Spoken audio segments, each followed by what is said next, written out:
Yeah, good morning. We are back out on the Yorkshire Coast. It's been a while. I know the videos won't seem that way, but it has been a while since I've been out.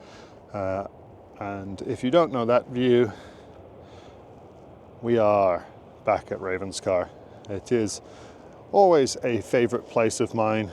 I know some people have been out in the last couple of weeks and having some good luck down here. If you hadn't seen the sea, it's fairly rough still out there, and so we're going to have a walk down and see what we can find. So I'm going to film a little bit of the walk down and just talk about things as I go down because of this, the seals. Ravenscar is a fantastic site for this colony of seals. We're very lucky that we have grey seals and common seals here. They breed, reproduce, haul out, do the works here at Ravenscar, and so it's one of the big tourist destinations for them. Particularly that little headland that's just emerging from the sea out there. There's actually a big seal sat on it at the minute. But this time of year, winter in the UK, the seals are hauling out, they are breeding, they are weaning their pups. And so a lot of people are not aware and walk straight down and interrupt and disturb them. And so there's a group of volunteers, somewhat derogatively called the seal police by the fossil hunting community, because they come down and tell people to basically mind where they're going, and it gives them a bit of a bad rep. But I fear that what's actually happened is there's a lot of people who are not aware of what they're doing, and then causing this conflict between both the seals, the seal police, and the paleontology fossil hunting community.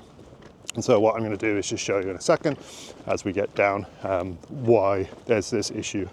And so as you come down Ravenscar steps, after the golf course, there's a nice branching path, and one path goes down to the headland where the seals hang out, especially in the summer, and the other path goes down to the ferns. And it is the ferns that you need to go through at winter, otherwise you will have an issue with the seal police. And seal police in and of themselves don't have any powers, they're not actual police. But they are volunteers that are trying to do their best for the seals. So I ask everyone just to be a little mindful as they do this.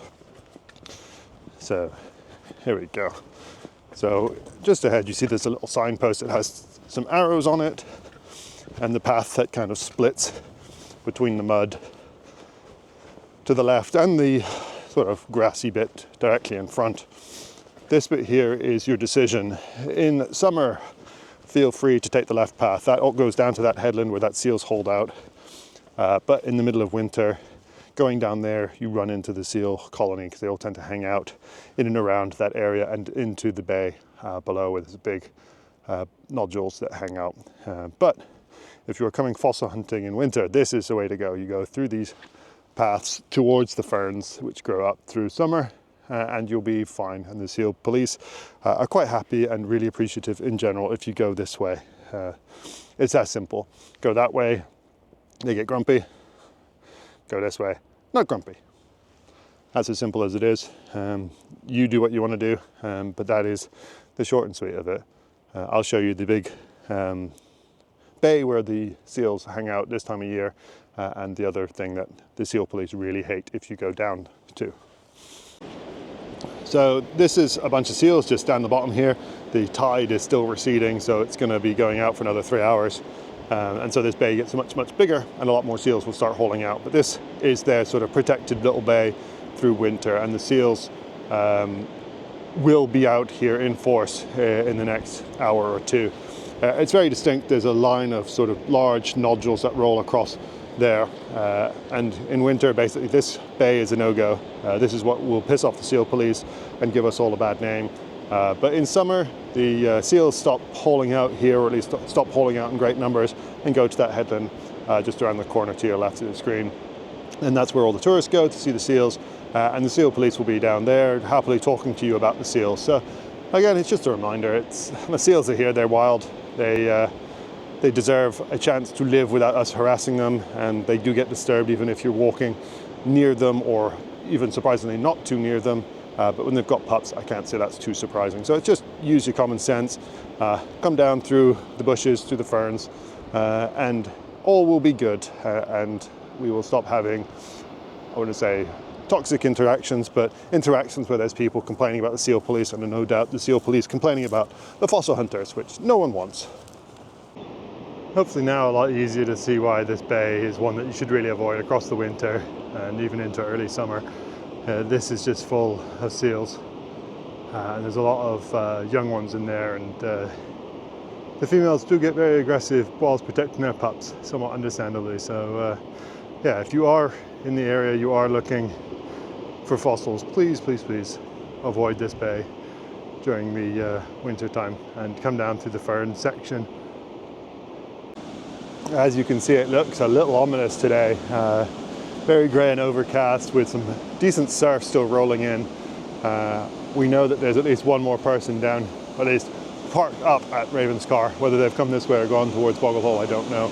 But their car was full of decks, so I'm sure there's a fossil hunter around here somewhere.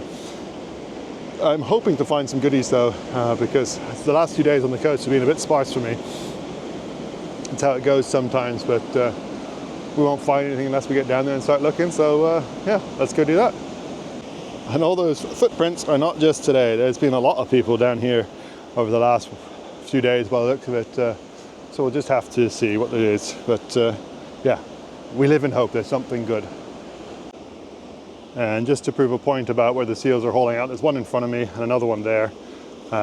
They've made it a bit difficult to get around without disturbing them, but we'll try and do our best, because that little one there is quite young, and presumably there will be an unhappy mother somewhere nearby. Still scrambling through the first bays before we even get to the main fossiling bit, but there's the first ammonite keel sticking out there, and I saw another one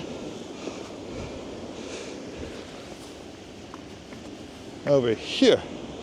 So a couple of finds early. That one looks like it's a Gramo multi-block, so we'll probably give that a tap, but I'll put them in my pocket whilst we just finish this scramble. We are back on the bedrock of Ravenscar. That's a standard reminder, Ravenscar bedrock is all protected, it's triple SI. What you do with that information is up to you, but you should not be hammering into it. But what I will also say is it's clearly starting to warm up, because it's going green in a hurry, or greeny brown in a hurry, and so yeah, watch your footing as you come through now. But you might also see lots of sea foam, which shows that there's been some good surf over the last 24 hours or so. And there's a couple of ammonites here, a little tiny imprint, we'll get rid of that one, and another partial, so we'll get rid of that one too. But they're there, that's all you need to do, they're all in this loose stuff. I just tapped both those blocks from that earlier find, and yeah, they are both Gramos, but not worth keeping. And just a nice little bivalve eroding out of this sandstone block. Sadly, not a lot to report. The other bay is A, very busy with only the tide out a little bit, but B, I think it's been heavily picked, so we'll go have a look on the way back through. Yeah, quite a large pinna shell, just to give my hammer for scale. Not going to be collectible though, so just to show off. Yeah, it's some nice Gramos in the shale, but they won't be well preserved, so we'll just leave them in the shale for the next people to enjoy. That lump of shale just collapsed when I tapped it gently, so I thought, oh, let's have a look, seeing some beautiful bivalve shells in there, some more bits of Gramo, and a big nodule that came with it, so hopefully that nodule might have some goodies in it. Into the second bay proper, and you can see our new adventure. It's a combination of green and foamy, so not ideal for seeing any of the little rocks. Oh well. Tragically looks like a piece of hog gear. I know it doesn't look like an awful lot, but I'll try and show you what I'm looking at. So this is ammonite here, and you can see this keel. Not an awful lot of things have keels around here that look like that.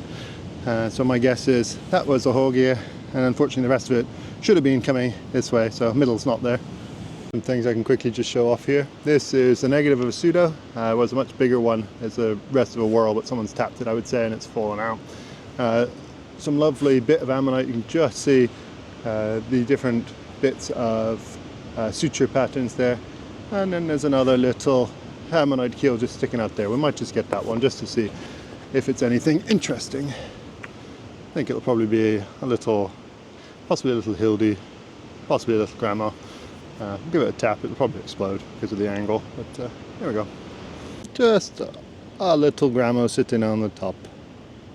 We will be leaving that one now. Someone's had an annoying little split. It's a little cat there.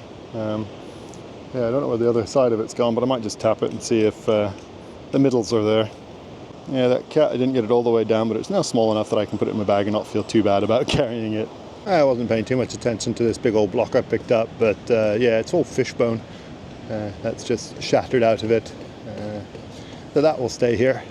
And one other goodie that's just been in the pocket for a little bit. I think it's a little hildy. Not particularly great, but we'll probably split or prep fairly easily, so that'll go in the bag. That little Perinoceras, I think, just the middle, but we'll take that anyway. Nice and small. Yeah, lovely piece of Phyloceras. Beautiful big chunk. Some original shell, and then you get the lovely leafy sutures. Yeah, it's pretty. That will stay. Yeah, a little bivalve. There's some nice textures on it, but a bit too beat up to take. Anybody who's been watching a while knows that the red bed stuff, this sort of material, teases me at Ravenscar a lot because nothing preserves well in it, and here's another chunk of poorly preserved ammonite. But what is more interesting is this side. These ridges look almost like Phyloceras ribbing.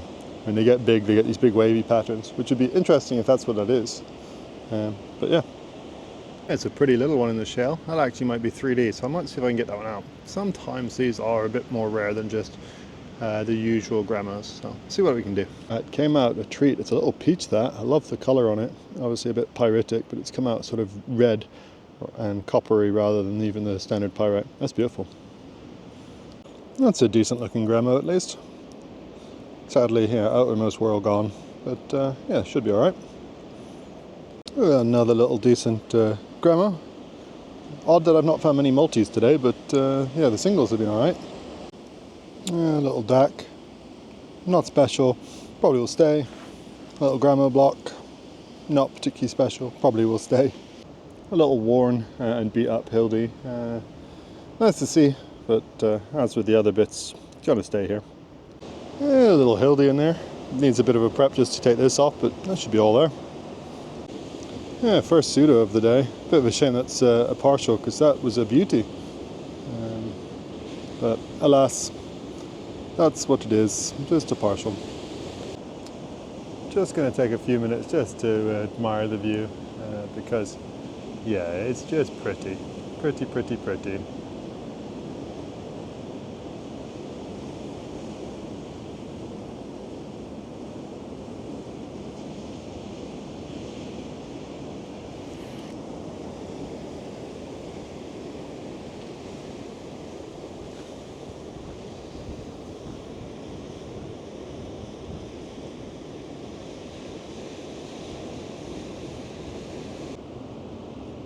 Another alright looking gramo, and just an edge sticking out, a bit worn on that, but yeah, it should prep up alright on this. Yeah, a bit of a beat up belemnite fragment cone, so the coney bit goes towards the back of the animal, where my thumb is would be where the bullety bit would be, if that was intact. I do love cats, or Catacelaceras, or Catacoloceras, or however you want to pronounce them, and I know I'll always get in trouble for how I pronounce them, but yeah, Catacelaceras, fat dax. This is a teeny tiny one. I haven't seen a big one come out for a while, but I'll take them all the same. Managed to break out the nodule into a little teeny tiny thing. It was about the size of my hand. Now this, I can take that. This brownie matrix that you sometimes see around the first bay, and there's little bits of it in the second bay where I am still. They contain ammonites, and I want to say it's proto-Grammoceras, but it might be pseudo-Grammoceras, something gramo related, but not gramos. And that, I think, is one of them. It looks like there's section through it there, and maybe another little one there. I don't have any in my collection, so I'll take this just in case the rest of that is there underneath where my fingernail is. I'm already disappointed because I think that's a Horgia. It's got a keel that sticks out on both sides, which gramos don't tend to have, although it looks a lot more like a gramo block. But I can't see anything of note in it, so we're going to have to give it a tap and see what else there is. Sadly, nothing of note. A few belemnite bits scattered through it, but no ammonites else. Sad. Yeah, the nodule that was in has exploded terribly, as you can see, but The middle's pretty nice. You can see the spine's still preserved. I'm going to go for Paranoceros, but it might be a porp. It's just a bit tough to tell when you don't have much of a keel. Tough to say. Just a little edge of an ammonite sticking out there. Popped it open, and a beautiful little Gramoceros. Now that is a very odd piece of keel. Sadly, yeah, the rest of it not really there, all exploded and broken. It caught my eye like this. I do wonder if that is like the super rare Litos, something like an Alicholitoceros, because that keel is so weirdly smooth. I say that keel, that whirl, there's no real ribbing on it. It's very unusual, but yeah, it's as you can see filled with shells and I think broken pieces. That's my best find of the day and I've just exploded it. It's annoying. It's a Pseudobulbians multi-block, so you can see one there, little one on the surface there. Pieces have gone everywhere. Oh, that's annoying. Yeah, another bit there.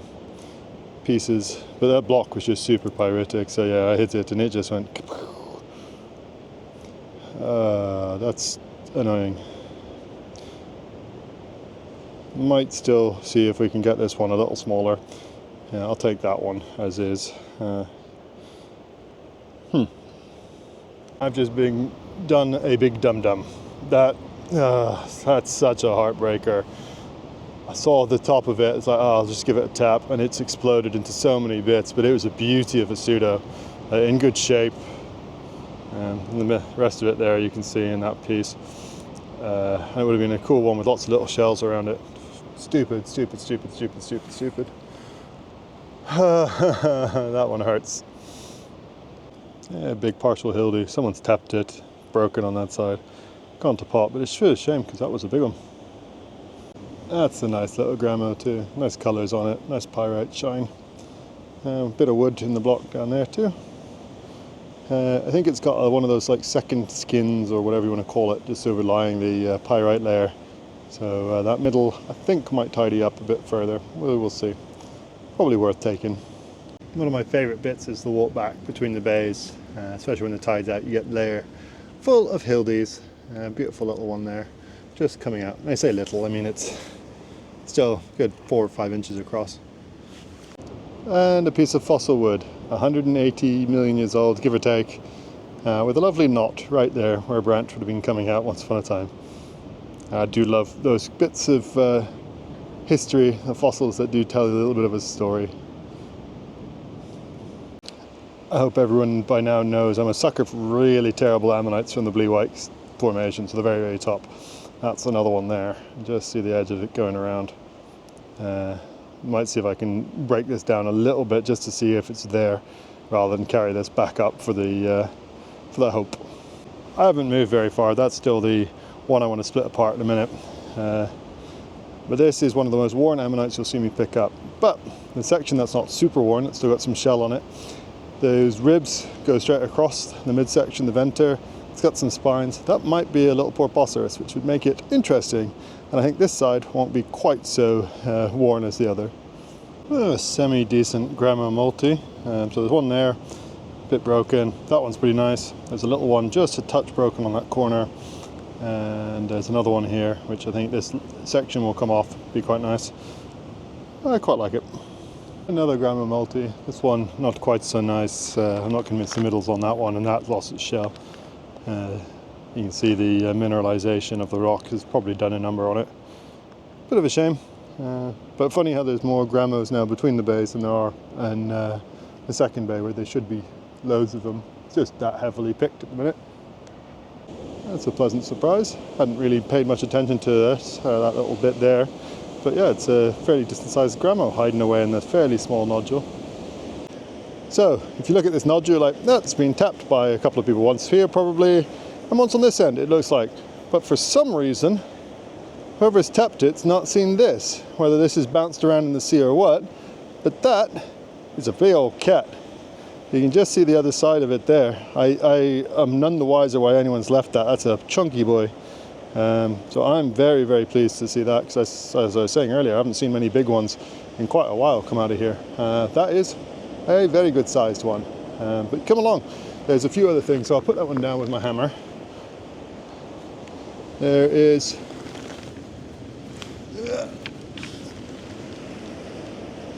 looks just like a normal duck. Yep. And where did that other one go? Yeah, another little duck.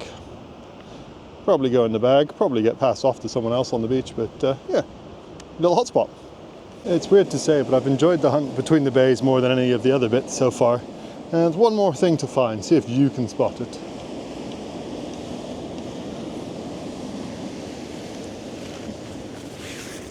Yep.